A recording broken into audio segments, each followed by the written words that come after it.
Welcome, guys. It's another episode of Fight Talk Live. It's Danny Glover. It's October Red. It's Maestro. It's Base the Kid. And we're here of the episode Juggernaut, episode 21. How you doing tonight, guys? Good, Danny. Salute, Thank you. salute. Good to be back on a Sunday. The Yeah, gang is back together. absolutely, absolutely. I don't think we discussed who was hosting this week, but I guess, Well, yeah, you started, Danny, so you yeah, take it over. Let's go. yeah. So I'm going to be the host tonight. Take us through Um, it, Danny. Take us Great. through it. Very interesting cards this weekend. A lot of controversy. That is the main topic of this weekend, it seems, especially. Um, we saw the Frank Warren card. He's made his debut on the zone last night with heavy impact. We know that out of the three of the main fights, i.e., Lawrence Okoli and Richard Riakporhe, Dillian White, Joe Joyce fell through. But as we know, this week has been quite of a fall through kind of week because going back to GBM Sports this week, Oh, unfortunately, we had yeah. Jack Peters. He had to pull out of his fight with Daniel Dos Santos for Friday for the European light heavyweight title. Medical grounds. I saw Shakan on Friday. Very glad to see that he's okay. He had something. It was something to do with his bloods and his heart. So, you have to pull out with under medical grounds, especially with something that severe. And then ultimately on fight night, Daniel Dos Santos pulled out with against Brad Raya when Brad Raya stepped in on 3 days' notice. He was in his changing rooms and said he didn't feel well and decided to pull out Strip on the him. fight. Yeah, yeah. What's your thoughts on that first and foremost, guys? Well, October. What's your Well, obviously, he didn't fight last time because of, I don't know, medical reasons or whatever it was. So Shakan had a late minute opponent. Then Shakan had a health scare, but thank God he's okay. So shout out to Shakan Peters. Brad Way jumps in. Keen as mustard, getting ready to jump in there. Obviously, he had his flop on the Riyadh card, so he's lost out on a payday. Jumps in for this one. And then I heard that Dos Santos pulls a sickie in the changing room just before the fight. So how long is he going to be allowed to keep the belt when there's challenges up for him? I'm sure it was you, Danny, that said just let Brad Ray and Shakan go for it instead. So that's my thoughts on that. So, but GBM, the card was good. Emma Dolan, man, Emma Dolan, bad girl. yes, yeah, very impressive. Her fight did well, I don't know, base. Did you manage to catch any of the GBM or at all? The only fight I saw was Ben Crocker and Tiernan, Oh yeah, Tiernan Bradley. the main event. Yeah. Um, Maestro, did you see GBM? No, I didn't see BM, but it is interesting that Dos Santos pulled out like that. Did you say it was Again. twice in a row? Well, yeah, Oh, Mm. ultimately, I mean, I'd always seen him as like a kind of serious fringe contender, so it's kind of surprising that I don't know. Maybe he's sick. It doesn't mean that he's playing games or whatever. I guess, but I don't really know enough about the card or the events that occurred to make much of a comment. yeah. Okay. Well, moving on. Let's move on to the main crux because I know this is what everyone is waiting on. So, Mhm. heavy impact. We had chief support David Adelaide versus Jamie TKV for the vacant British heavyweight title. Um, a lot of controversy surrounding it. Uh, October. What's your thoughts on the fight? Um, I for one was really looking forward to the fight. I like the nostalgia that both of the guys gave us for the British belt. Obviously, from the initial lead up, the first when a fight was first announced when Okoli and Riakporhe and obviously White was still on the card. So and then to this week with the talk sports shenanigans, which I enjoyed very much. Both of them going at it, both of them doing their best, and like I said, to me, they were selling the fight well. And then fight night, I have got some, like, they were going at it. You know, when you're walking out to get ready to get in the ring, they brought them out more or less just after each other. And Takivi was standing on the stage, Adelaide was at the bottom, and still giving it to each other before they got out to go in the ring. So that animosity carried itself all the way through until, the bell went, and that's when literally the beef mask dropped off, and then obviously they had their fight. I was there ringside. I thought the ref was very, very overzealous. He kept on slapping them. He's just kept on slapping them on their arms. Have you ever seen that like meme with that guy, and he does, like, he does the music and he's slapping, but he's slapping himself and he's like using himself as like drums, the old white brother. I don't Hmm. know if you've ever seen. That's how the ref was, like, continuously, like, just slap, slap, slap, slap. It's like, what's wrong with the ref, man? Just leave them to fight themselves out the clinch, etc. He did kept on saying break. I saw David complain to the ref quite a lot about the hits at the back of the head, other stuff. So he was very, like, vocal with the ref, to keep an eye on what Jamie was doing, because Jamie's known to get inside and maybe can get a little bit dirty with his tactics. So I think they made the ref aware of that, and because of that, he was overzealous. Then I heard him shout. He was continuously shouting break, and then I think, what was it, round 6 when he shouted break? I didn't hear him say it twice, but he definitely said it once, and he pulled, Said like, it three Jamie's. times. Did he? Okay, he pulled Jamie's arm, like, out the way, so Jamie dropped his arm, and then obviously the fighter and David went for the punch, and it. Like everyone said, protect yourself at all times. I get that. But the ref was, like, more or less not hanging on to Jamie, but it would have distracted him enough to, like, pause in that moment, even though he didn't say stop boxing. And I guess that's where the confrontation is. But I did, like, scream to say, like, you said break, what's going on? And then obviously from that shot, then my man never recovered until obviously he got the proper stoppage. Um, a lot of people are moaning about the fight. I didn't mind the fight. I thought it was all right. I sat there ringside, but it's a different feeling when you're ringside to when you're watching it at home. I'd like to see them fight again. Maybe there's going to be some appeals that are going to go in for no contest. Ben Shalom was there disguised. Like, where's Wally? He was in there. Apparently going off at the ref. I think the team went off at the ref. We've seen interviews with, um, Baza boxing going off at everybody, like fuming about it. So they were really upset. And I spoke to Jamie after, and he was quietly pissed. You know, he was like pissed, but like quiet about it. Like, when like, yeah, it was just strange, but it wasn't nice to see anyway. So it's one of them, and Mm. it's one of them. He's got the belt, and we'll see what happens. But I like all of it. I like the lead up. I like everything about the fight. I liked all of it, and that's just me and it, because I'm there. It's live, but I know everyone has different opinions. Dillian was moaning. I spoke to him. He said, "Oh, it was a trash fight." He goes, "Why'd you jab?" He was moaning at Jamie, continuously jabbing and then going in for the clinch. He was like, "Why wasn't he trying to fight on the inside more, etc., etc."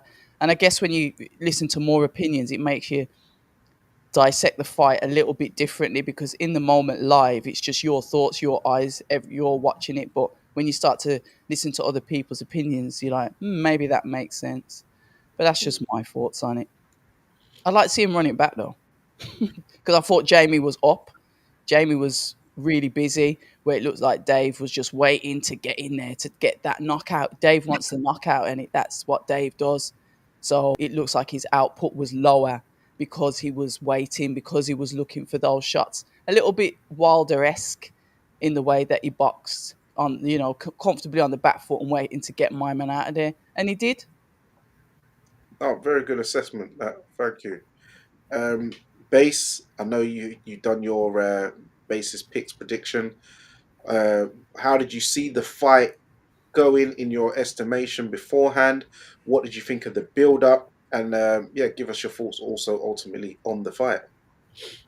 Prior to, I thought that the first 4 rounds would be more David. I thought that he would sort of try to set the pace from early, Mm, and Jamie would look to maybe try to counter, try to smother, try to just sort of get through the initial adrenaline dump, and then try to sort of take things over towards the middle to later rounds of the fight. It ended up being totally different in the sense that it was Jamie trying to be on the front foot in the first 4 rounds, first 5 rounds, with David looking to try and set up a quick counter or trying to just basically just loop that left hook in. But he was telegraphing the left hook so much that Jamie was quite comfortable, like slipping under it for the majority of the rounds, and he was pretty much winning the fight at a canter in that initial stage. But there's always the presence of the shot. There's always the presence of that danger. Um, but in terms of the fight itself, before we even get to sort of how it ended, like it was a horrible fight, and I knew it would be. I said it would be. It mm, was a fight where the build up sold the interest in the fight because nothing outside of that was really going to. We had the same conversation the last time when we was talking about Jamie. Like he's effective at what he does, but what he does is not very appealing to watch. So if he doesn't win fights, he's going to be in a big problem because you're not going to get on cards if you're not entertaining the public. And not very many of his fights have been entertaining. However, those tactics were going to get him that British title until the ref decided to make it all about himself, which he had been doing for the duration of the fight, mm, um, constantly calling for fouls that weren't there, constantly just trying to get involved, trying to push the two guys back, almost trying to show, look, I'm the big heavyweight in here, not you two. And it mhm, was just frustrating. And I was literally about to tweet like, "Is this ref want this fight to be all about him?" And then the knockdown happened, and as I had literally looked down to start typing, and then I see Jamie on the floor. So I heard the break, so I didn't think much of it. So I looked and I thought, okay, ref's gonna. It's going to let him up and then they're going to have 5 minutes or whatever. And no, he started counting. So that's when I tweeted out, what did the ref cause that knockdown? And a bunch of people, I think, okay. even tweeted me who said yes, he did. Yep. Um, saw the replays of it, which then kind of made it even worse because the ref went round one side of them, called break, pulled Jamie's arm down, then went round the back of Adelaide and then pulled down the other arm, saying break, break again. So Jamie's gone obviously to look at him, holding his arms out to say, "Ref, I'm not holding." Yeah. And then next thing, Whack. sucker punch. I don't blame David for the sucker punch as such, but that being said, the ref totally let that situation get out of control. Then he bottled it afterwards. He even lied in the corner to said that no, I never said for them to break and stop fighting. Um, to which point, even people's like, we can see it on the replay. You've clearly said break three You times. did? Why are you lying? So there's a whole bunch of uh, and then he even that ref was then one of the judges in the main event as well straight after. So No. there's a lot of incompetence there around the entire situation. I didn't realise Um, that. it's a tainted victory for David. I know he said, "Oh, you know what's funny? The same thing happened to me with Fabio, but not quite because they was in a clinch. Fabio, yeah, pushed him off with the shoulder, but the ref hadn't called break. He didn't touch them. He didn't hold. It was a totally different scenario. So Mm, it was a similar, obviously, they're coming together and then splitting apart, but it wasn't the same situation. But that being said, he can only do what he can only control what he can control. He got the fight.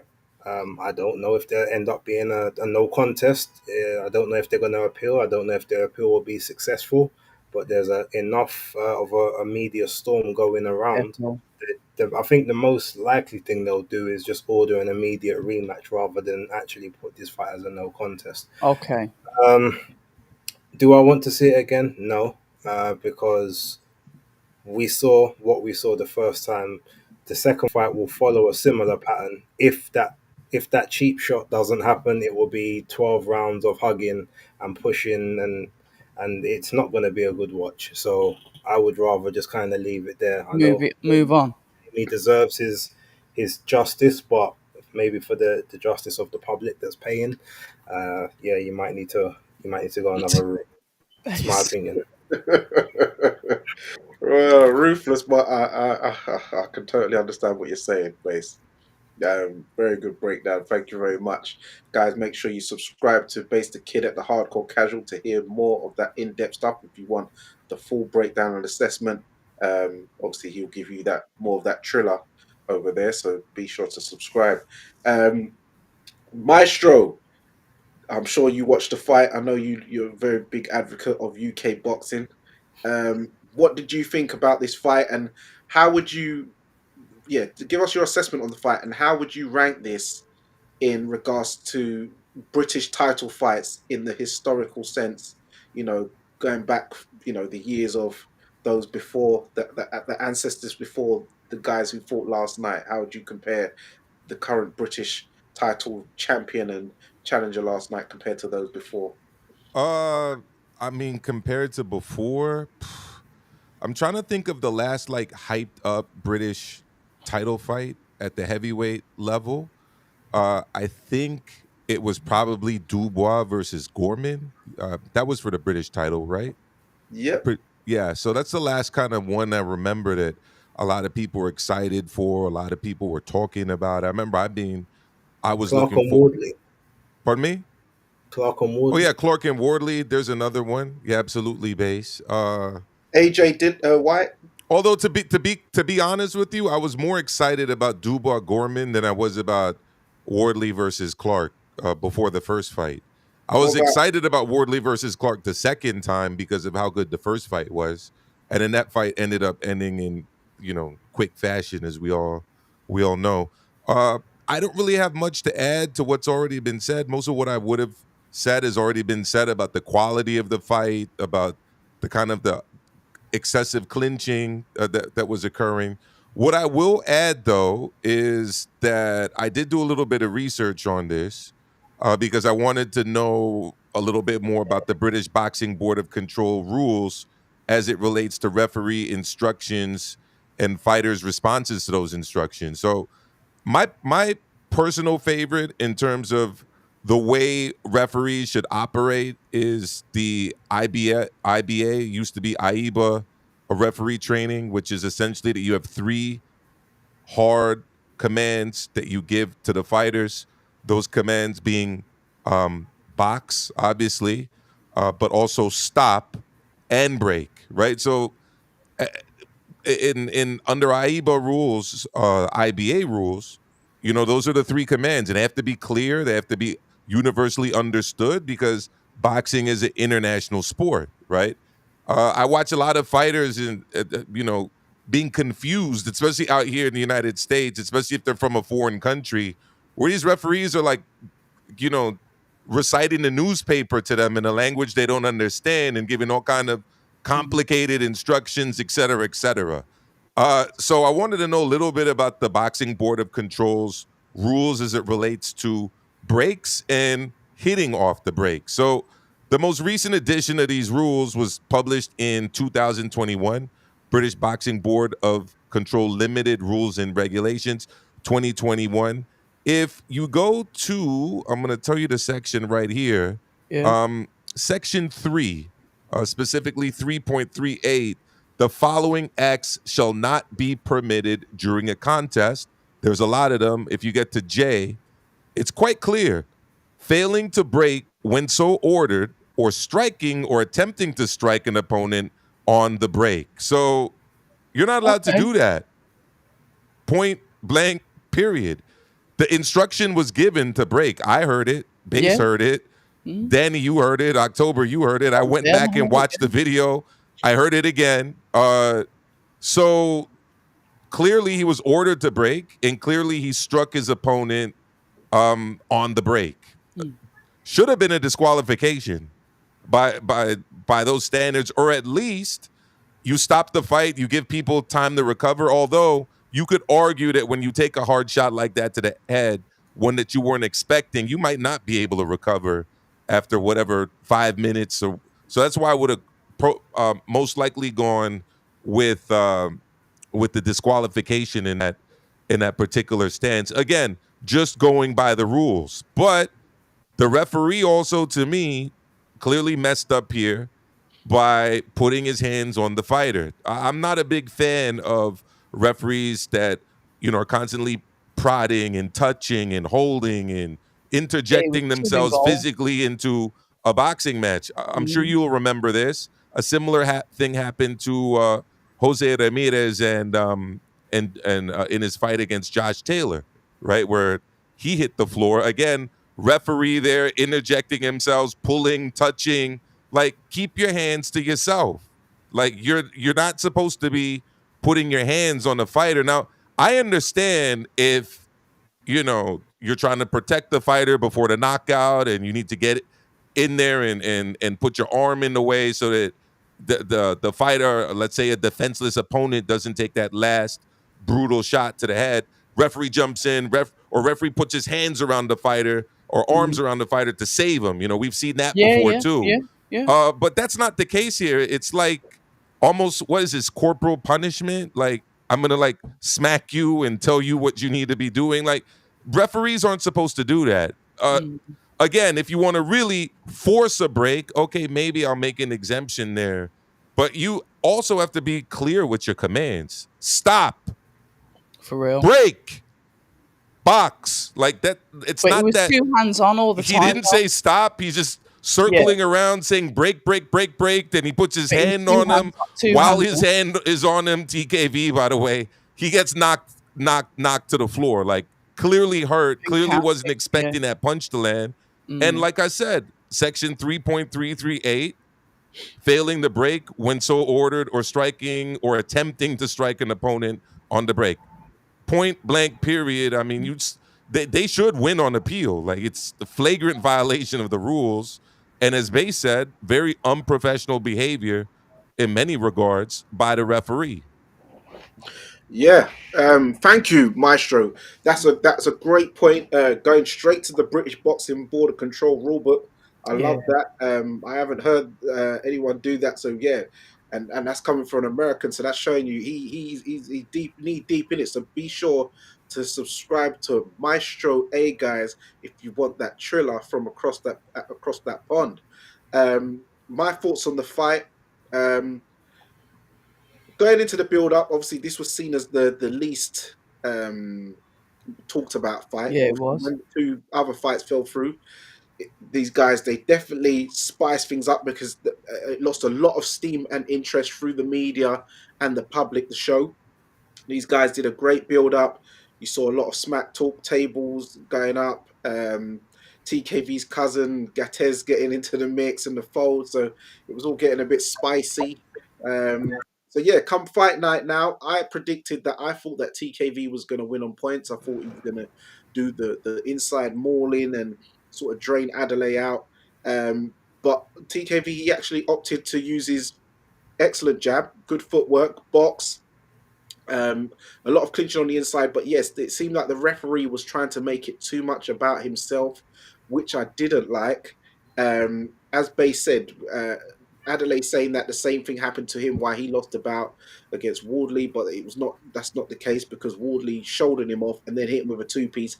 And the thing is, before that, a couple of rounds before, Wardley was skylarking, looking into the air, and Adelaide hit him with a couple of shots himself. So TKV should have been aware that Adelaide does have that in He's his sharp. arsenal. That he's a Mm. by hook or by crook. He says he's from the streets, and as they say, there's no honor amongst thieves. So whether he's your friend or foe, he's going to find a way. He was down on the cards heavily, so desperate times Mm. calls for desperate measures, and he's found a sucker punch. He's the type of guy you've got to remember. If you look at the Fabio Wardley incident, the guy who hit Fabio from the blind side on two occasions, we know who that is.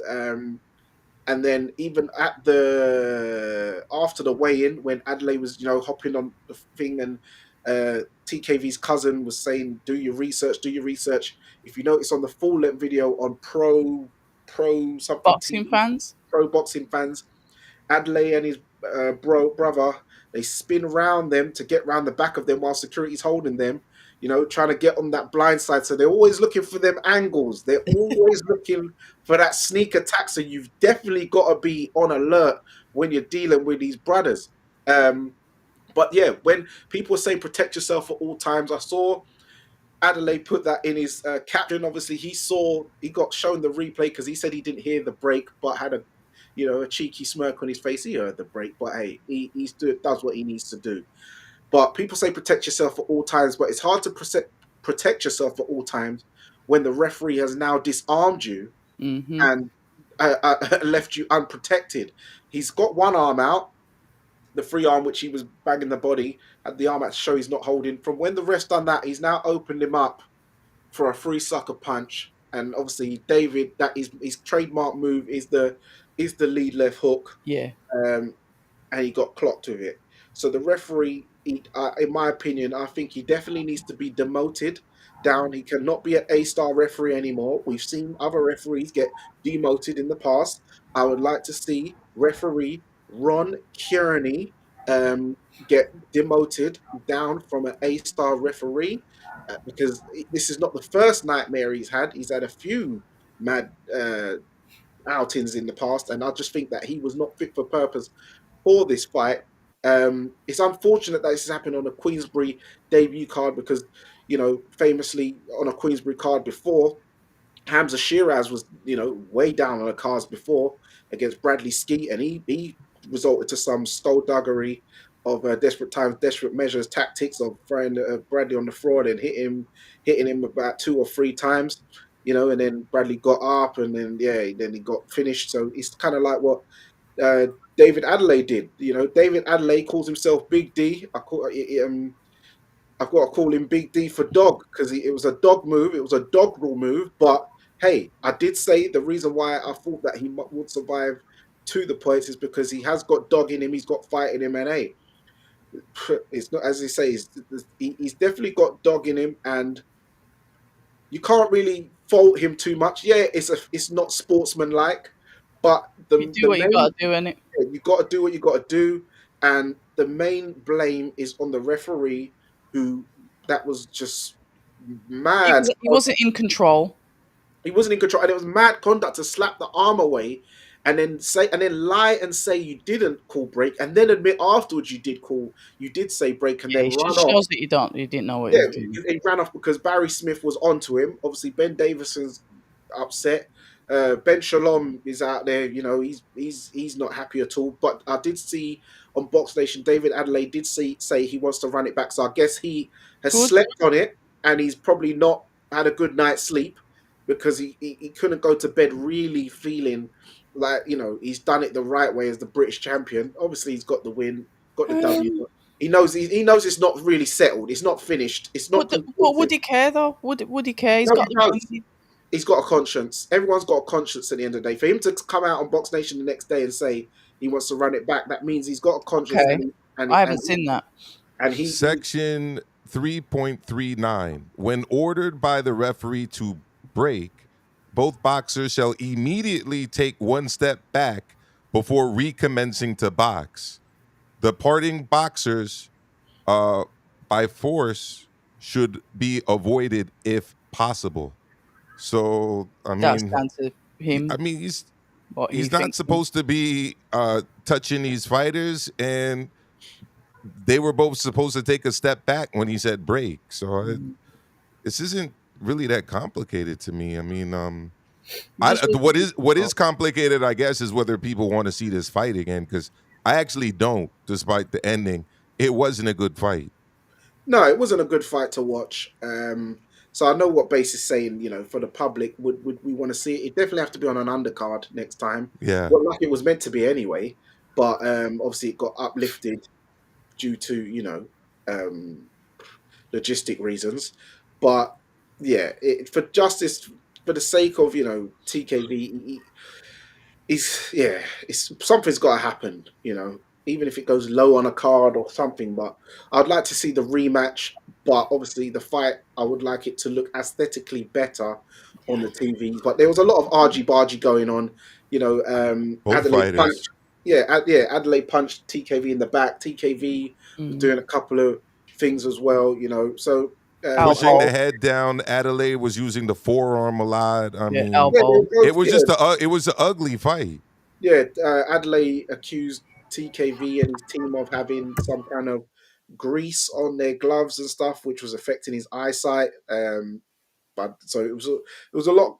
There was Yeah, there's a lot of mazza going on that a night. lot to unpack there. Yeah, but yeah, we're gonna have to wait and see what happens. I don't know if it will be ruled a no contest. Normally, these things just get an immediate rematch, so we're just gonna have to wait and see what happens there. Really, um, main event: Joe Joyce, the Juggernaut, and Philip Hergovich, both coming off of losses, both looking for a way back into title contention um, as the main event now. Uh, Maestro, what did you think of the main event? I honestly saw this as like a promotion slash relegation match. The winner, uh, gets to stay. Or I should just say straight relegation match. The winner gets to stay on kind of the fringes of heavyweight contendership, while the loser is going to have some hard, long questions to answer about whether continuing his career or continuing his career at a lower level. Mm. Joe Joyce is going to have to go to that lower level now if he does want to continue to fight. Um, I don't really see a lot of options out there for him, potentially that he could like work towards, other than maybe a rematch with Daniel Dubois. If I was Daniel Dubois, I'd want to fight him again because I'd want to, even the score, so to speak. But I think Daniel Dubois' focus at the moment is probably on Usyk, right? Would he even get any credit for that though, Maestro? If you think about it, if that, like you said, Daniel Dubois wants to avenge that, but Now, I mean, he won't get would it much even credit from the matter? fans, but he'll at least be able to end his career He's telling beat someone in his him. Okay. Brazilian kids that he's probably going to have at some point, that Well, that's he coming beat through. every man that he faced off in the ring with. And that's especially if Mm, he gets revenge against against Usyk, right? So as for the fight, what did we see? We saw Joe Joyce moving rather slowly, kind of pushing out that jab like she likes to do, getting mm. hit with way too many straight like right hands, We knew that was going and to happen. being openly susceptible to a hook. I was actually surprised Hergovich wasn't throwing that much, because one thing we've learned about Joe Joyce over the years, I think, is that he can kind of take a punch when he sees it coming or can kind of brace for it, but Mm, it's the punches that he doesn't see that really send him scrambling. Like that juggernaut shield that he has does not do too well when the shield is not preparing itself for a punch that it doesn't see. So we saw Zhang take full advantage of that, right? mm, I was expecting Hergovich to be a little bit more dynamic in his approach. I thought a little bit more highly of him than what I saw yesterday, because I was expecting him to take an angle out, hit Joe Joyce with a hook. I mean, it was there for him.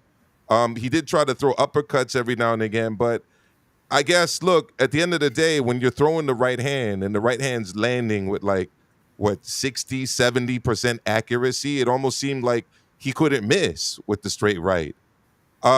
And I don't know, after all of this time, Joe Joyce is like a seasoned professional at this point. I would have liked him to see, I would have liked to see him block it, parry it, slip it every now and again, as opposed to just repeatedly take the straight right hand.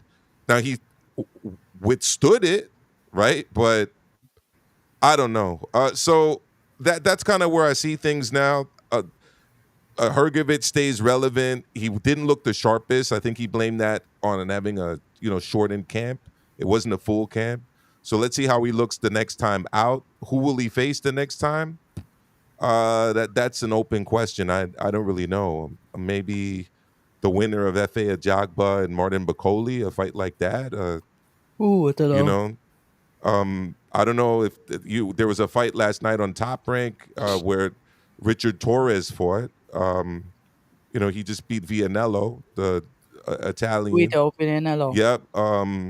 I don't know. Maybe. I it's tough, really, because with the promotional divisions, and I guess it helps that DAZN is now the major player with both Matchroom and Queensbury. But I don't really know what Hergovich does next, unless it's someone who was maybe featured on this card, or maybe Dillian White, who was supposed to be on this card, but I obviously the suggested that. the hand injury, right? So we'll see. But I can't really say it was a super impressive performance for me from Hergovich, because I actually thought he was going to stop Joe Joyce.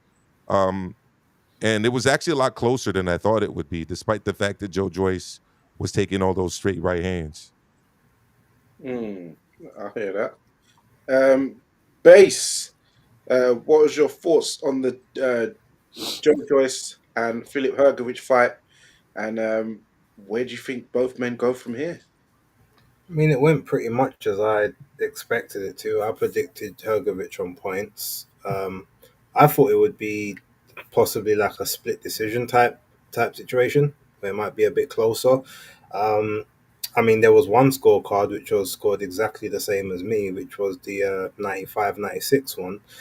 The other two, I felt they were a little wide, but upon reflection, I guess if you look at the actual punch stats, Joyce threw a whole lot more than Hergovich did, but he actually, according to CompuBox anyway, didn't outland him in any round. So that in itself will kind of tell you that maybe those wide scorecards were fair. Um, Hmm. we also got to remember this was a Hergovich that, obviously coming off of the back of the Dubois fight, not been in the ring for nearly a year, and only took this fight on about 5 weeks' notice. So Yeah. there is enough there to say that potentially with a longer camp, because he kept complaining about he didn't really have a long camp. He was training, but he wasn't training for a fight as of yet. So he would have liked more time. So maybe with more time, you might see more of him. Now, obviously, back in the day, he used to be a very good amateur. He used to be a very good pro until he kind of got power happy fighting, the low level of opposition that he was. He might now get back to some of that, to some of the amateur skills that he had. And maybe a fight like this might be the wake up call, knowing that not everyone is going to be able, is going to just, succumb to your pressure. His last two opponents haven't, which has probably been like a very big reality check for him. So yeah, he's still got some work to do, but there looks like there's enough of a ceiling there to kick on to the next stage. In terms of Joe Joyce, I mean, it looks at this point like he's trying to take over the Chisora mantle. Chisora's about to bow out on number 50. It looks like Wow. Joyce is going to try get to like maybe 25 and just be that same vein. He's going to end up being that gatekeeper. I know his mum said she wanted him out of the game by the time he was like 38. So he's already It's upset 39 her. now, isn't he? Yeah. Yeah, I mean, at the end of the day, I said it on my video. I will say it here. One thing, look, we all knew that Joe Joyce's his style, his ceiling had a shelf life, regardless of how everyone got gassed of him taking the shots or whatever. But I still maintain that as good a promotion as Queensbury are, they done rotten by Joe Joyce, and they probably hurt his career more than anyone else. Like.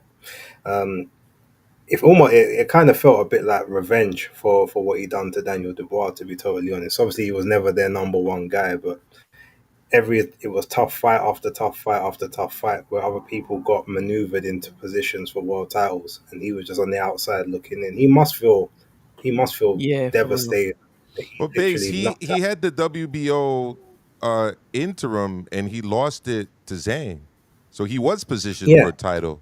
It could have been before yeah, that. but number one, it could have been before that, but Hmm. number two, he wasn't positioned next to get the title shot. He still had to wait. He could have been better positioned into a title shot, or he could have been given Earlier. easier. Every one of his fights was a literal tough fight compared to what Daniel got coming up to the Usyk fight. Mm. And obviously Joseph Parker literally just came in from the Joe Joyce fight and then moved on after that, which is fair enough. But I'm just saying, at the end of the day, you look at it and you say to yourself, I literally knocked out Dubois, I knocked out Parker, and both of them are positioned for title shots before me. Like, that's just, he has a right to feel aggrieved, and I feel aggrieved for him. But unfortunately, we see where the limit is, we see where the ceiling is, and with that style, it works until it doesn't. And unfortunately, right now, it doesn't work. He's too heavy. I don't think being in the 270s is really helping him. But Yeah, base left there. I don't know if I agree with it 100%. Mostly because I remember when he turned pro and he was signed with David Hay, and Oh yeah, he was, wasn't he? it seemed like their idea was to fast track him. What I remember everyone saying from the time he turned pro was he's already in his 30s, he doesn't have a lot of time, Red we're Bull. going to match him.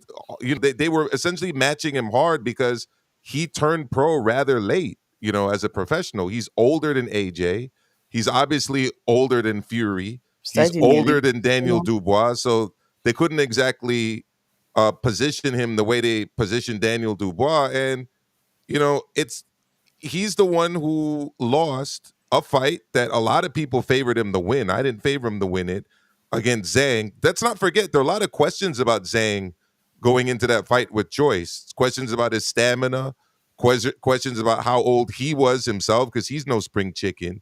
He's like 40, what, 41, 42 now. Um, and Joe Joyce, for whatever reason, decided that it was in his interest to Mhm. be a heavier super heavyweight, right? That fights closer to 200 sorry, to 300 pounds than like the 250. Um, I don't know if I can really blame Queensberry for these losses that he had.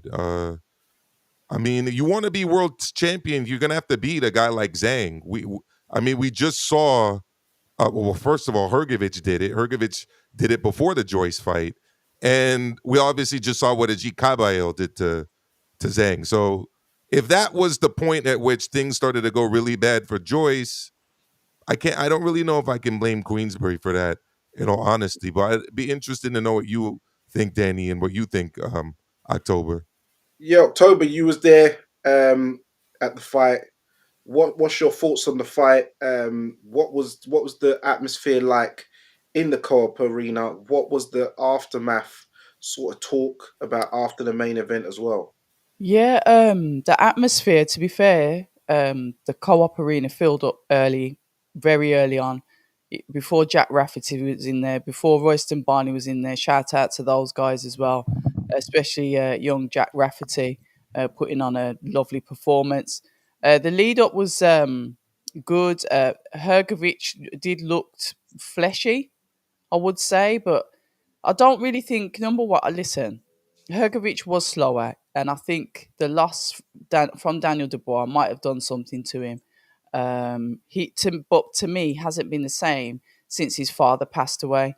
I know death affects people differently, but Hergovich was known as El Animal. He was known as one of the most avoided, like you said. Maybe it's the way that he was matched up early. I think he was with Wasserman in the beginning, before there were Wasserman, just the Sowlands.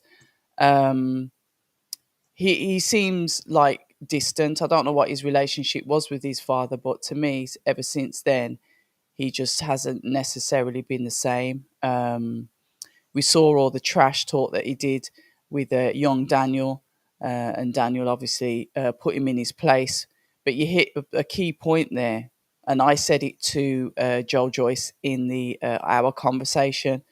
Are you going to be moving your head? Because we know that Hergovich has got those fundamentals, and we can't have you like blocking them with your face. That was something that was always a concern of mine with him eating continuous shots once again, um, which unfortunately he did. Sorry, go on, Danny. No, what did Joe Joyce say when you said, "Are you going to move your head"? He just says, look, you can practice in the gym and you can do all of that, but sometimes when you just don't see the shots coming, you're just not going to be able to slip out the way quick enough. But he's assured that he trained well enough for it. Because I said it makes us nervous at home, knowing that you're and he said he doesn't want to just be known as having a chin. He wants to be known as having other attributes, and I get that. But that was one thing that I was concerned for. To me, at times they looked as slow as each other.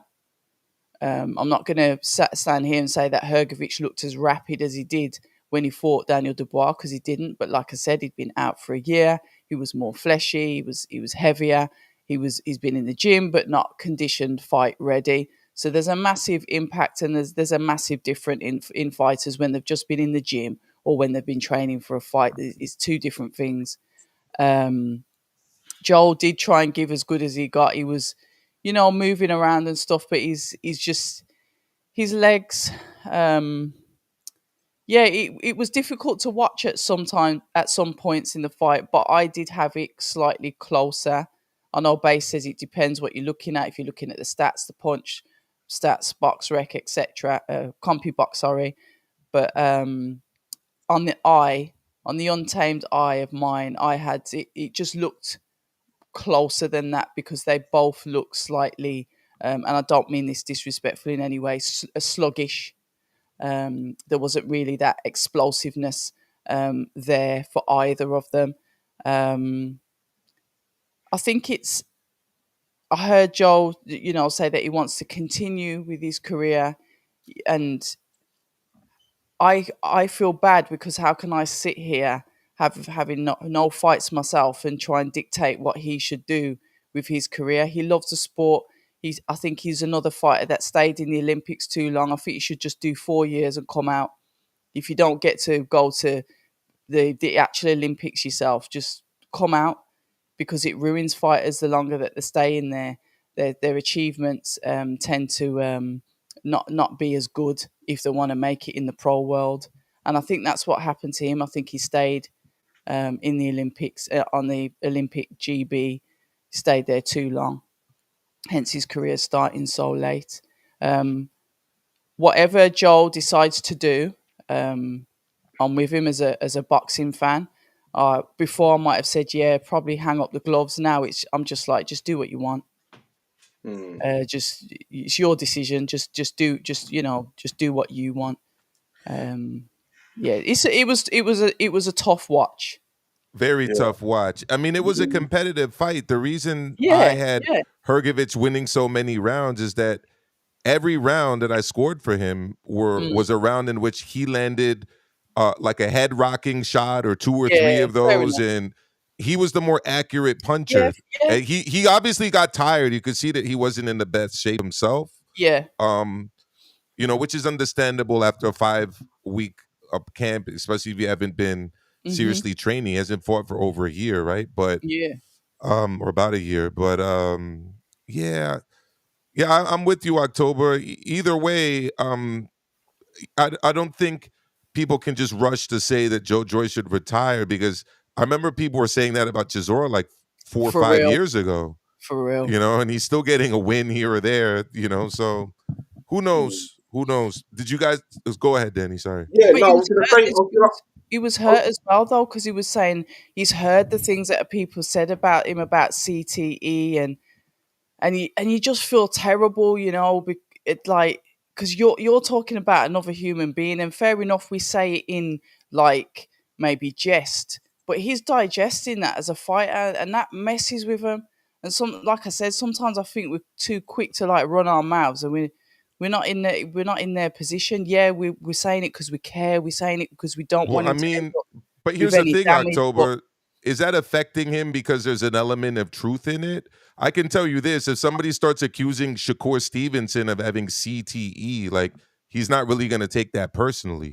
yeah, I that's hear true. I hear what you're saying, but I think Joel, as if he's always kind of been like that. Yeah. Yeah, but it's got worse over time. But what I Okay. was going to ask you, October, I noticed quite a few people say, "Oh, they feel that this person or that person stayed in the amateur circuit too long, or the GB cycle too Yeah. long, and if you don't get to the Olympics, or you do one Olympics 4-year run, and Yeah. that's it." But where I disagree with that, or what I would say is, do you think there's something in the Great Britain GB setup cycle? Because if you Hmm. look at other areas like the Like the Cubans, Russians. like the Russians, a Mm. lot of these guys like Beterbiev, People. Lomachenko, these guys are turning pro at 28 years old, Triple G. 30 years old, Oh yeah, 31 years yeah. old, and they're turning pro quite later on in their careers. All They're right. around the same age as John. Heavyweights. No, but no, no, but the heavyweights, I don't know, Well, let's but talk about Jalalov. He's a two-time Olympic gold medalist, and he fought over the weekend as well. yeah, How is he fighting? yeah. But what I'm saying Yeah, is, on let me ask the question. yeah, go for it, Um, Danny. so October, do you think there's something to do something in the GB setup, or do you think it's actually an amateur thing? And what do you think it is about the GB setup which takes the prime years out of these British fighters in particular compared to those from other continents and country and nationalities? That's a phenomenal question, and I've never looked at it like country based. I've never looked at it like that. I know you've mentioned some key players in there, but I'm thinking about the heavyweights. Is it something that heavyweights? Because remember, the amateurs, you're scoring points, continuous punches. Are they taking maybe too much damage as heavyweights over several years with tournaments, continuously fighting, and then coming into the pros? That's Hmm. just a theory of mine. I didn't look at it as specific UK based, but you're taking. It doesn't matter if heavyweights is heavyweights, and if you're getting punched by a heavyweight on a regular basis, if you look at the amount of years that you're spending as an amateur on the Olympic team or GB squad, whatever it is, you're taking a lot of punishment over the years, and then to turn pro, and then to take even more punishment, longer rounds, etc. Surely to God, that may have some sort of effect. I could be wrong. I'm just saying, and I'm only specifically thinking about the heavyweights, and I think one cycle. Me personally, I think one cycle's enough, and I can get shot down for this. I'm not really bothered. No, the reason why I asked this is because I've asked you to kind of. I know I've put you on the spot there, but what it No, is, it's cool. I know, but the reason why I've done this is because I want this to be a broader conversation. So I hope those of you in the comment section, especially those who you're watching back, or if this gets clipped up at all, it'd be good if we can get a good discussion on this, because even when we talk about other previous Great Britain Olympians, people said that about Luke Campbell, people said that about Okay, Frankie Gavin, people said that about a few other not amateurs who weren't necessarily What heavyweights. about heavyweights. what about Audley Harrison? Well, yeah. No, because he won it. He won it. Okay. Um, But but I the mean, As thing, Joe Joyce would as have a, won it. He finished with an Olympic silver medal. I thought he beat Tony Yoka. I thought he should have got the gold that year, to be honest, in 2016 against Rio. So, I mean, yeah, had he won that Olympic Games, he would have been an Olympic gold medalist. I yeah, mean, as but opposed to a silver medal, which is still a tremendous accomplishment. yeah, but with Audley, I think it was. I don't think it was that he was in the system too long, because he started boxing late in general anyway. Just Uh, quickly, though, Danny, what I will say is not every amateur program out there internationally trains the same way, obviously, and there's a lot of differences in terms of the way they spar, how they true. spar. A lot of other countries do a lot more technical sparring, Okay. and I would almost call it more like touch sparring, Yep. tactical sparring, as opposed to heavy sparring all the time. Like you guys would know more about what's going on in the UK on that front than me, but here in the United States, there's a big push at the amateur level to get away from constant, regular, heavy Okay. spars at the amateur level. Um, and that's not just heavyweights; that's all weights, because Okay. that has been a big part of gym culture here in the United States. Yes, You we've know, seen that. hard spars. Doghouse. You know, Yeah. yeah. Yeah, but no, thank you very much, October, for that. And guys, please make sure you subscribe to October Red Media, and you'll be able to get some exclusive interviews from Fight Week and post-fight interviews on her channel at October Red Media. So please subscribe there. And you know, October, I know, and much respect for you to still make it on tonight. I know, you know, your night didn't end, the best way as possible. But hey, Now you're we're here. here. we're here. So We're here, but look, even like there, body sparring, touch sparring. I agree with that stuff as well. But speaking to Frank Warren wants his fighters younger. He wants them younger, fresher, so he can condition them for the professional game. I'm kind of with that as well. So, like I said, if you do one cycle, that's fine. But when you turn pro, it'd be nice for you to turn pro at something like 18, 19, so you can make the most of the professional game. I'm more for that than I am for fighters hoping and praying that they're going to be on the podium and get to go to the Olympics, because it's heartbreaking for some of them because they work extremely hard, then they don't get the opportunity. And sometimes it's just like whoever gets picked, it might not necessarily because they're the actual best, but they might be the favorite. And then people are staying on longer and they don't need to.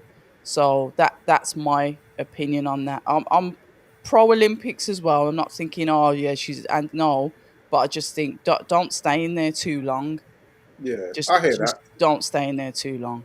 But I wouldn't say 18, 19 necessarily for, I'd say most people should about 22, 23. Reason You being think because older? yeah, no, a little bit. No, the reason why is because you can go through the schoolboys and the Yeah. NABCs, but when you get to 18 and you get the seniors, I feel you should definitely at least go into the ABAs, or what they call it, England boxing now, into the seniors. Because if you don't get into the seniors and you turn pro and you start getting hit by men, it can be a bit of a culture shock. So I think you should Okay. do a couple of years at least at As senior as a level and have senior. a senior bouts. Okay. So 2021 at least, in my And opinion. that's and no, For but I'll most. take that though because you understand. You've been through the amateur system. You understand it. This is just me looking on the outside. So yeah, 100%. I take that on board. Yeah, Take for that on most. But board. obviously, when you've got prodigies, like there's always the exception to the rule. Like someone like Amir Khan, he could turn over at 17, 18 because he was a bit gifted, like Nassim Hamid. There's other Mm. guys. There's guys who can do that, but I would say for the majority, at least do a few years senior. Moses Italma, Yeah, but I'm saying there's but right? another one. But these are exceptions to the rule. Of But I course. say majority of And guys. you always gonna get exceptions to the rule. Yeah, yeah. So yeah, I'd say like Moses is cool, by the way. I spoke to him yesterday. Really mm, cool guy. Yeah. yeah. Base, did you want to finish off your take? Sorry, I know you had a bit of problems And your there. traps are looking good, by the way. And that chest muscle look there looks nice as well. Just saying, isn't it? Yeah. Right. I'm not even sure the last thing that you guys heard, to be honest. No, But well, we were responding to Base's comment about Joe Joyce. So Yeah. That's I where think, that's where yeah, this has I know, spiraled but from. and Queensbury and the trajectory of his career. We could probably yeah, go to the but next what I one, right? was saying, because thing is, I heard yours, Maestro, and I actually tried to respond, but you guys Okay. couldn't hear me. So basically, what I was saying is, I I'm not saying that Joyce and that and his team are faultless in what happened. Like obviously they took the fights, they took the path, whatever. But we're talking about when they specifically joined Queensbury. If you look at the between the Daniel Dubois fight for both Yeah. of them, their next three fights each, compared to to when Daniel Dubois then got his title shot, he faced much easier level of opposition than Joe Joyce did and was maneuvered back into a world title opportunity. Whereas Joe Joyce obviously had Takam, Hammer. Okay, you might say Hammer was the gimme, but that was after having a year out the ring because I'm not you shows that didn't quite make it that year. He had the Hammer, then two fights after Hammer, 2 months after the Hammer fight is when he ended up facing Joseph Parker. And then about 8 months after that is when he ended up facing Zhang. Whereas, with Daniel Dubois, you had Bogdan Hmm. Dinu, you had Joe Cosimano, then you had Trevor Bryan, then you had the Kevin Okay. Lorena. Then they sat out, obviously, with the knee injury or whatever it was and went straight into a Usyk fight. Yeah. So my point was just being that you knock the guy out and he gets to a world title shot before you is just not a nice it was just not a nice way to go about it. That's all I was saying, and I get it. Okay. Daniel was always number. He was Queensbury's guy. He'd been there since he turned over pro. So I get having that loyalty. But I was just saying that Joe Joyce Mm. should feel aggrieved that he was never given any kind of quote unquote top billing or at least priority after beating the guy. and then beating the next guy as well. That was the only point I was trying to make. So while it is his fault and his team's fault for taking certain fights and maybe not navigating the way other fighters were doing and taking easy gimme fights and taking harder fights instead, but the promotional company could have done better by him. Was my point. Yeah. You know what, guys? You know what I forgot to ask about. We haven't spoke about Delicious's debut. Ooh, Delhi Ori. He, what did you, that was terrible. It's not much to say. I was just about to say, look, these debut fights of these like blue chip prospects, unless they end in like stunning fashion or there's some amazing display of skills, like I'm thinking about like what Roy Jones used to do to people when he was coming up. I mean, he's in there with a guy who has literally got no shot at beating him. So, but what did you think about the fight though, Danny? I, Impressed? no, I was not impressed Yeah, neither was I. By Delhi Ori.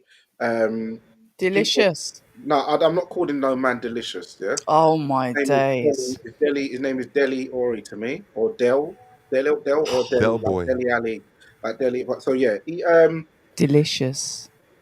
it's good to see the Olympians, having their debuts. You've got Pat Brown, he's had his debut recently. You've got Delhi Ori making his debut. I remember in the Olympics they said that Delhi was going to be the next AJ. I don't quite see it. We're going to see how he develops, but I wasn't actually impressed with that debut, unfortunately. So let's see how he gets on going forward. Rico thinks you're treating him the way Muhammad Ali was being treated when they refused I to call him refuse to call Muhammad him Ali Muhammad and were Ali. calling him Cassius Clay, Danny. Oh, well. Your take here of not calling him by his government isn't going too well in the chat. Just call it.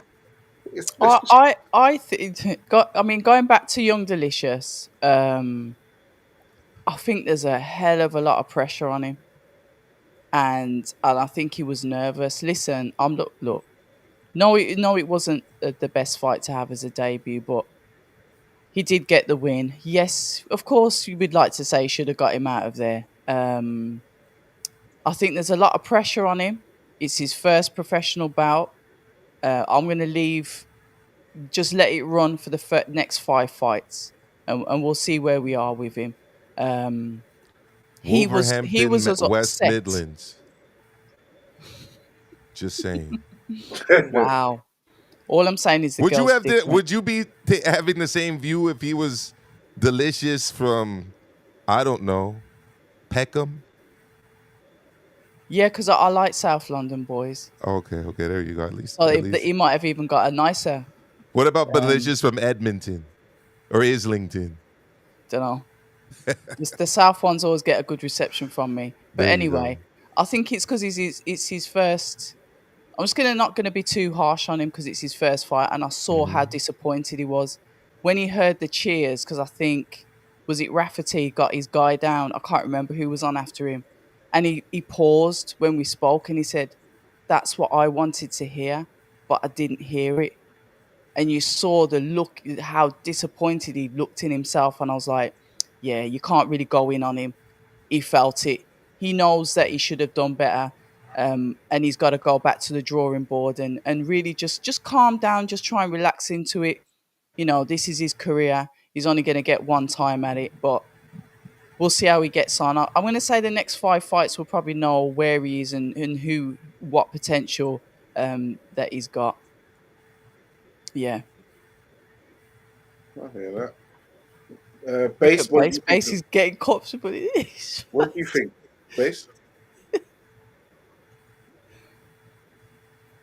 Like I said, my name for him, he's Mr. Ori. That's the Oh wow, name. another one. And at this point, it's a mystery as to where he's gonna go in boxing because that was the worst debut Oh, Base, seen, your and I'm not reception. being reactionary. I'm talking about me. Other people may have seen worse. It was awful as a debut, as in your It first wasn't fight good. to showcase yourself to the public. Hmm. It might have been first night nerves. So Yeah, I'm not I think gonna it was. say that that's him, like overall, but yeah, it was awful. He was falling into shots. He was actually getting caught with shots from a guy that wasn't even throwing punches. I mean, I don't know how you make that happen. You know, the 1-2 was very basic, forced telegraphed. He was falling over his feet. He wasn't getting his Oh, feet bless in him. close enough. He's Hmm. got. I didn't actually know how skinny his legs were. That's going to be a worry moving forward. I can kind of see it already. Um, he was shooting over the top when the guy was like he was bending down quite slow to the point you should be able to change the trajectory on the punch. There was just a lot wrong with it. The whole like it couldn't have got worse apart from him getting knocked out.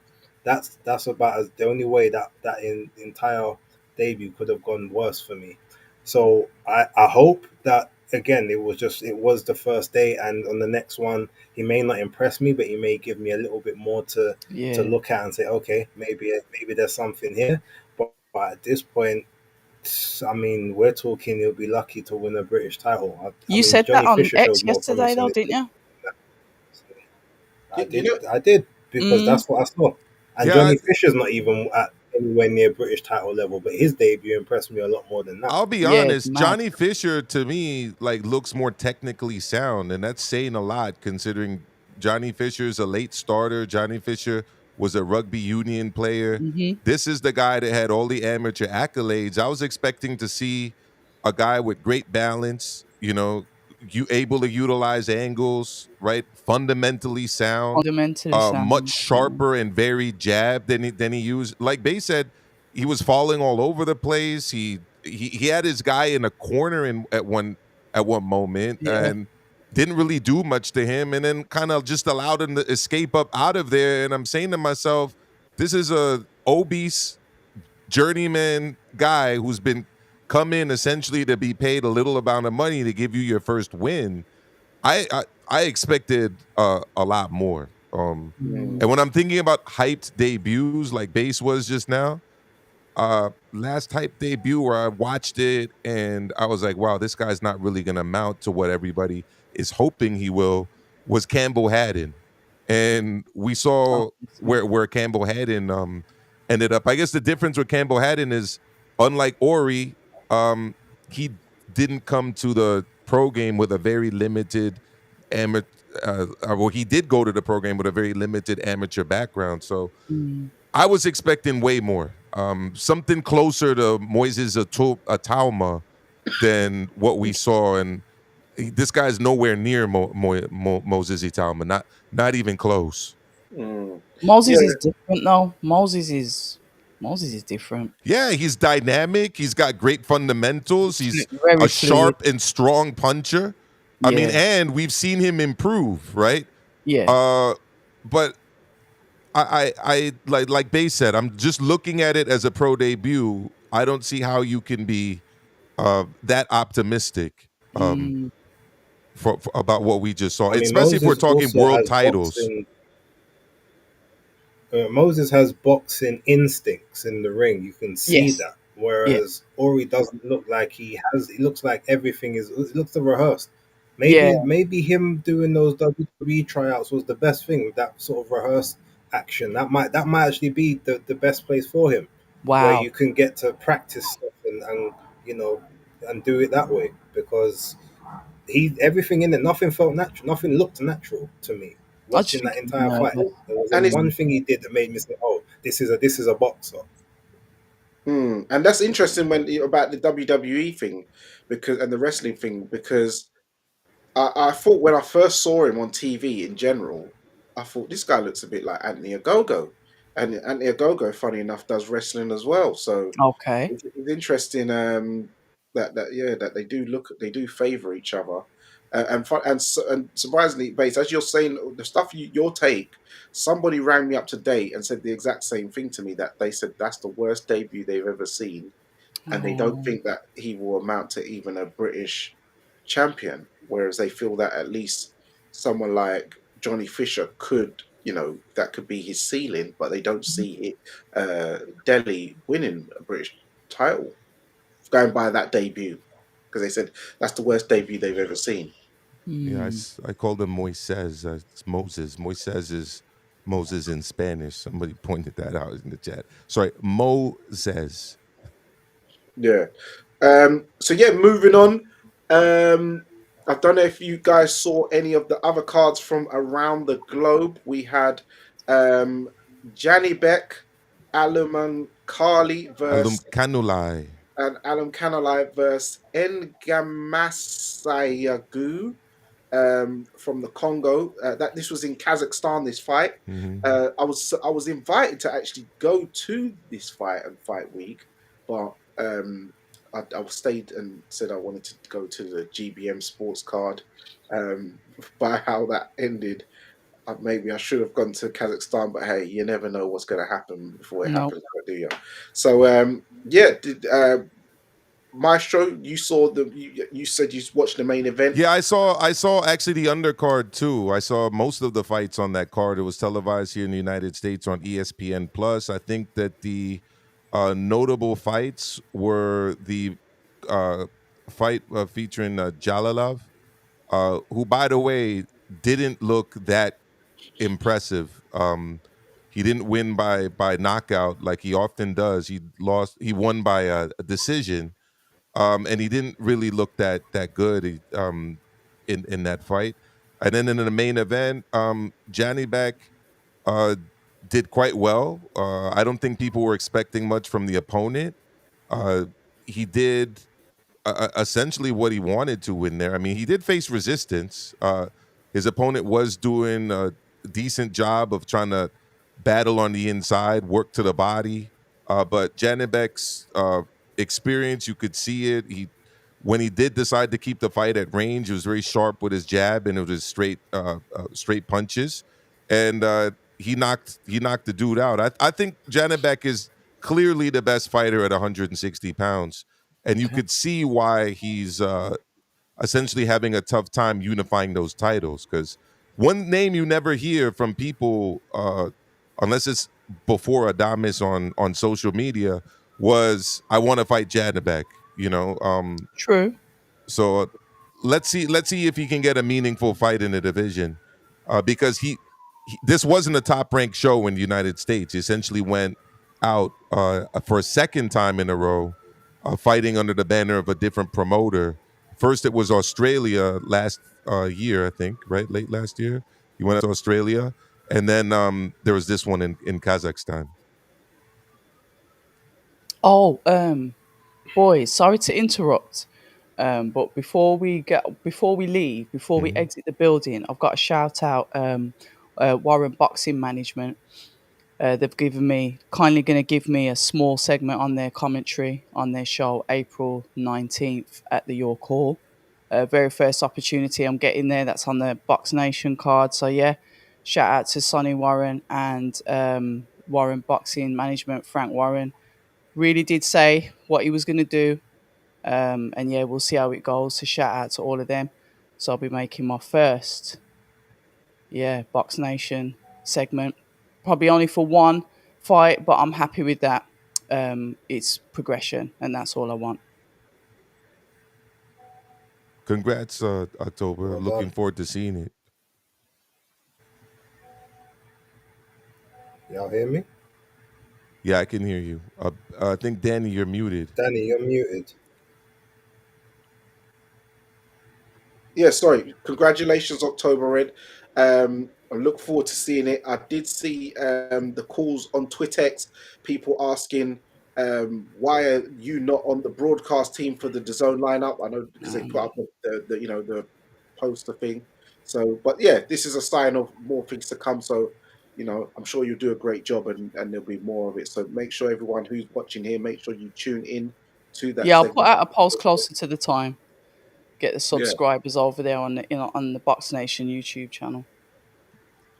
yeah. So, base. What did you think of Janny Beck versus Ngamasayagu? It's hard to pronounce it. Yeah, I didn't see it. I heard about the knockout. I haven't even seen the highlight, but I heard it was a brutal one, which I'm not surprised about. I think I predicted sixth round, and he did it in the fifth. So congrats, him, Jalalov, back to what's his name, Bakatir as well. I think is the other one who was on the card. Apparently, there was a few of them that won. That what got taken the distance. I'd have to check it, but yeah, because it was on Top Rank ESPN Plus. I don't have access to that out here. My Now TV doesn't work out here, so Mm. yeah. Uh, but well done to him. It needs to have a unification with Adames or Lara, but whether he'll get it or not, only time will tell. Yep. I managed to watch it today. Yeah, Janny Beck looked good. Came out first round. Towards the end of the first round, he dropped an Gamasagu with a hard right hand and a couple of punches followed.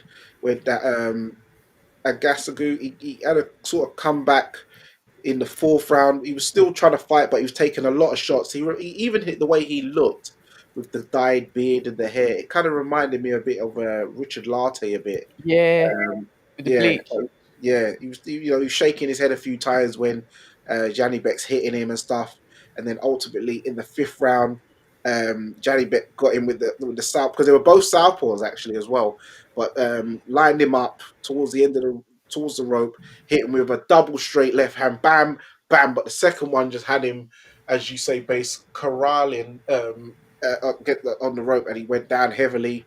Um, he got up very unsteady on his legs, shake like wobbling. The ref waved it off, and he even sort of like wobbled his way back to the corner. So yeah, it was a very good highlight reel knockout by Johnny Beck, and yeah, Okay. I do hope to see some unifications going forward. But yeah, I'm sure they enjoyed the show out there in Astana in Kazakhstan. So yeah, well done to him. Um, any other fight? Oh, Tim Tszyu was back versus what's his name? Joey Spencer. Joey Spencer. Yes. So base October. Maestro, did any of you guys see I that fight? didn't catch any of it. Sorry. I saw the highlights of it just before the show. I wasn't expecting much from Joey Spencer. Last time I saw him in a meaningful fight was against Jesus Ramos, and he got absolutely outclassed and destroyed. And the referee threw in the towel on this one, because he really wasn't putting up much resistance there towards the end. He's a guy that likes to stand and trade with you, but doesn't really have the skills or the power to do it above a certain level. And he met that level against Ramos. He met that level again against Tim Tszyu. The thing that did surprise me the most, that I was mentioning to you guys before the show started, is it looked like a large sellout crowd. So Tim Tszyu clearly hasn't lost his star status there in Australia. So it's going to be interesting to me to see whether or not he tries to go back to the United States again for more fights. We'll see about that, but or whether he fights Thurman next. Yeah. Uh, base. Do you, have one? Did you see? I didn't see Oh, okay. it. I know the, I know Maybe if you could turn your camera the off, base, because result. we can't hear I you. thought he probably would get a point. Oh, great. All right. Forget it. Oh, his reception's going. Yeah. But base Okay. is out there in the sunny US. Yeah, that Jim Jones summer in Miami, man. Oh, I love it. for the springtime, but yeah, he's enjoying. When I saw Tim Tszyu, he looked good. He looked like he's changed his style a bit. Um, come out using more combinations, especially in the fourth round. Has he got the finish? He just kind of comboed his way into making Joey Spencer's corner, just throwing the towel in the end, and Joey sort of turned around and cowered away. But yeah, it was yeah, good to see that his star power is still there. He's still got the support, but yeah, good comeback win for Tim Tszyu because he had a torrid um, past past year, due to his team. People saying the matchmaking wasn't the best. So yeah, people say he's back. Uh, Everyone's calling for the Keith Thurman fight next. Obviously, Keith Thurman made a statement. and a good advertisement for himself over across the pond in Australia. So yeah, that seems like the sensible, obvious fight to make. So I look forward to that one. Yeah, go. Oh, because that was a what card was that? That was a Tasman Fighters card, right? You mean the Tim Zoo fight? Yeah. I thought it was No Limit. Oh yeah, no limit. Yeah. Sorry. Yeah, no So limit, and it was streamed. I didn't even realize this until before the show, but it was on Amazon Prime here Ooh. in the U.S. and you can see the highlights on the Prime Sports YouTube channel. okay. So when they so also so Janibek was fighting on a top rank card as in Kazakhstan, but there was also another top rank card in the USA with base your boy Richard Torres Jr. versus Guido Vianella. So yeah, give us your assessment on that, on his performance and what you thought and how far you see him going. No? Oh, sorry. Yeah, Bass's reception's caught, man. He's caught. Okay, yeah. Yeah, Maestro, what's your thoughts on the same question to you? What do you think? Okay, so I think the meaningful fights there were really about the main event, and then those who are high on Abdullah Mason as a lightweight prospect were interested in that fight as well. Abdullah Mason won by stoppage, and in the main event, Richard Torres uh, used an aggressive attacking style, kind of ambush style, with head movement and a strong jab that he threw at the head and at the body, and then he'd get Vianello in there and try to go combination punching on him against the ropes. Vianello did have some success, especially in the middle rounds, but he was deducted a point very early on by the referee for excessive holding.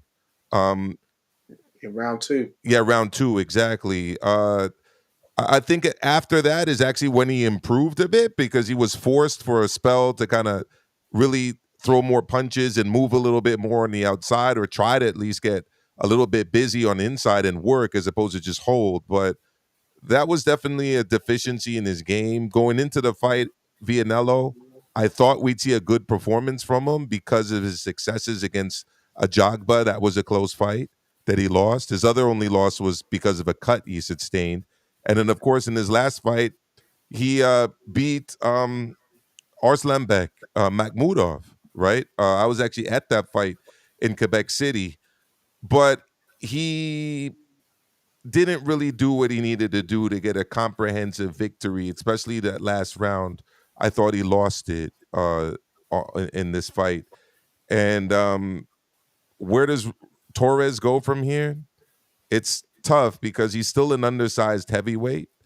I don't know if he has the punching power to really make a mark at the next level beyond this level. Um, because Vianello's not, anywhere close to like a top 5 type heavyweight. And yeah, Tim Bradley was talking about after the fight him fighting Jared Anderson. I think that would actually be a good fight because they're both on top rank. But it wasn't the greatest card, but it was entertaining, and the that particular fight was better than the Adelaide fight versus TKV that we were talking about earlier. So after watching that, I guess this fight seemed maybe better than it was. But Okay. there you go. Yeah, and I wouldn't say he's an undersized heavyweight because Usyk's only 1 inch taller than him, and they're probably weigh about the same. Um, but yeah, compared to a lot of these big dudes, he's gonna need to know how to deal with these guys because they are big. But obviously, Usyk has the formula to deal with the big dudes. But so He yeah, throws but more. Yeah, so go ahead. yeah, yeah, as you said, he throws a lot of punches. Yeah. I thought it was a good performance. Vianello, as you said, after round two, he started to be a lot more positive. Caught Torres a few times, and Torres's chin it stood up. Torres caught him with some big hooks, some big straight rights, which had the crowd going, the commentary going. He even had Vianello going, like rocking in about round 8 or 9, and I thought he was going to get him out of there, but Vianello was able to sort of, sheep and shape and kind of survive in there. And then, you know, Torres started trying to put it on him again in that was it, the eighth round. He got wobbled. The ninth round, he tried to put him on again. Still couldn't get rid of him. And then the 10th round, they just went back and forth. But it was a bit of an entertaining slobber knocker, kind of like. And I will say, shout out to Base. I remember on Base's picks, you did say that you saw it as Torres having a lot of success, but losing a lot more rounds than people would expect him to lose, and that Guido Vianella will have a lot more success and cause some issues, and make Torres answer some questions in the fight which people might not necessarily expect, and that is kind of how it played out, in my opinion. So yeah, Stradamus struck once again with that assessment pre-fight. So yeah, shout out to Base on that one. Trying to think. Yeah, Abdullah Mason. He dropped his guy about 3 times. Every time he was landing some. The weird thing is the massive shots he was hitting the guy with.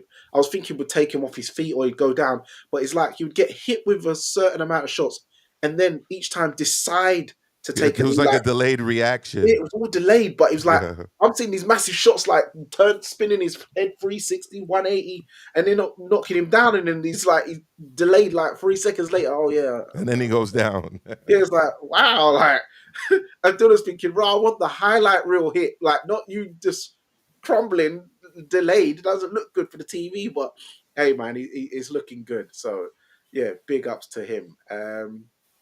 Yeah, What did you think about the co-main event? Did you think that was the right decision, Danny?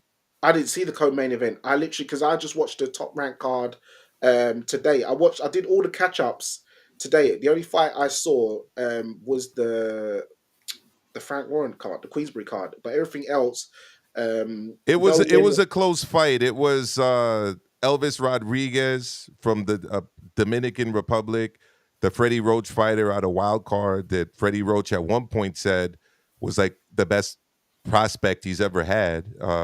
He suffered his second loss to Lindolfo Delgado, who fights out of Robert Garcia's gym, the Robert Garcia Boxing Academy, former Mexican Olympian. It was a very competitive fight. No uh no real super dramatic moments, but kind of a back and forth fight, both guys having their successes. Went to a decision, and like Lindolfo Delgado won. So Yeah, and that was a 140 title eliminator too, by the way. yeah, Philip Ansah had it 96-94 to Delgado. Yeah, Uh, that's fair. I'll have to watch it. I didn't Yeah. see that one. So yeah, I think that's about it, guys. So yes, please make sure that you subscribe to October Red Media for all that good stuff. She will be dropping interviews from last night and the weekend, and obviously much, much more to come. So please make sure. She also does some great lives midweek as well. So look forward to that. Sometimes she doesn't even give you the alerts. They just bam, you just got special guests like Johnny Nelson up in there. You got man like Wiley up in there. You got man like Arms Corleone. Arms Corleone. You just got them all popping. So be sure to subscribe and check that out. Make sure you subscribe to Base the Kid at the Hardcore Casual. He's coming. He's giving you all those weekly doses. He will do the casual streams. He will give you the basis picks. He will give you the wrap up review, which he's got out now. So make sure you check that out. I'm still waiting for the next installment of Femme Files, because we've got a lot of women coming through, Base. So you got to get that. You got to give us that. I know you're saying you want my long form of the fight of the Neutral Corner podcast. Well, I need that Femme Files material, please, brother. So yeah, make sure you subscribe to Base the Kid at the Hardcore Casual, and obviously he'll give you much, much more. We've got Maestro Amilcar. He's giving you all that good stuff. He does collaborations with various guys. Joe Habib. Also look for him at the Madison Square Garden. The Madison Square, what's it? MSG? Madison Square Garden, right? National Square Yeah, Garden. Maestro Square Maestro Garden. Square But Garden. I will say, Danny, that I'm actually looking forward to being in attendance this weekend at the Boots in and Stanionis fight. Oh I'm yeah, actually shit, so yeah, I'll be yeah, there. yeah. So I'll try to I'm looking drop forward some to that. comment from some content from that fight card. Yeah, so make sure you try and tune into Maestro Square Garden and get the content he can give you. For those of international, he can give you the interviews in English. He can give you some interviews in Spanish if you Spanish. struggle. So you don't need subtitles, or you might need subtitles. Who knows? But he is multilingual, bilingual. So make sure you subscribe to Maestro A and get that good stuff. Also, subscribe to Fight Fan TV Live. You know where it is. You know who it is. And make sure you subscribe to Fight Talk Live also, so you can get those notification bell buttons. I know the algorithm's moving a bit mad, YouTube's moving a bit mad, but hey, Monopolize, that's why. we've Anyway, we got to get through this. Tomorrow we've got Fabio Wardley versus Jarrell Miller press conference going on. I'm sure there's going to be a lot more content coming through. So make sure you like, subscribe, share, comment, hit the notification bell button, and that's it. It's another week of Fight Talk Live. You know where it is. It's Danny Glover. It's October Red. It's Base the Kid. It's Maestro A. And remember, guys, persistence beats resistance. You know where it is.